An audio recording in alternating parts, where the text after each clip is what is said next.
Hello, my name is Melissa Bonce and I'm going to be explaining the direct sensory pathway of fine touch on the right hand. The sensation ascends via the peripheral nerves to the CNS and to the brain for processing.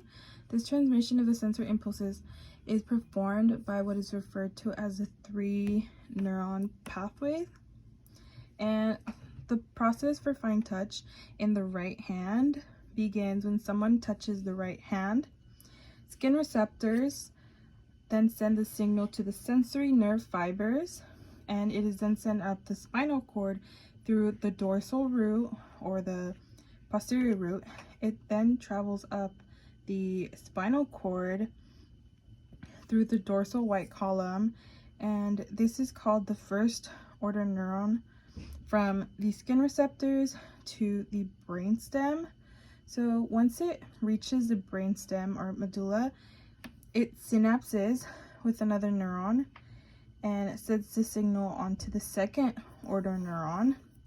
But before that, this area is where decussation or crossing over happens, because the cerebral cortex operates on the contralateral side. It will have to switch to the left side. And since the signal is sensory, it has to cross at the medulla. Now once it crossed over to the left side, it continues its way up the brainstem, passing the medulla, the pons, and the midbrain. And then it reaches the thalamus, and this is the sorting center of the brain. In order for the brain to become aware of this information, it has to reach the thalamus, and here the second order neuron synapses and sends the information over to the third order neuron,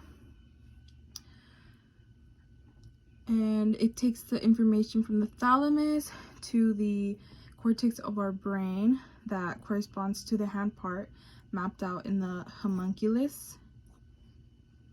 In that area on the left, there is a large section, the postcentral gyrus of the parietal lobe, that is in charge of receiving the sensory information of the right hand. And this has been the fine touch sensory pathway.